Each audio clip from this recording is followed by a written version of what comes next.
Violet. I am 12 years old. My grandparents do gardening plants. I want to travel when I am 70 years old. First, I want to experience can't not do in Korea because I want too many experience when I live. For example of experiences, go Eiffel Tower, eat their food, go to hot places of other countries and make friends. I will experience that I feel very happy because I want to that experience. I probably do that experience.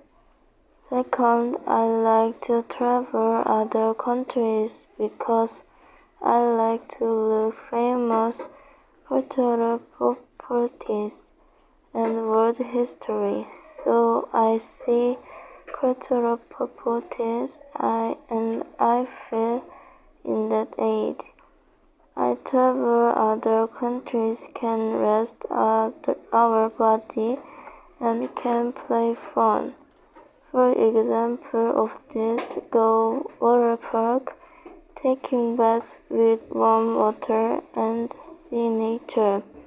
It's good thing for travel because our body can rest.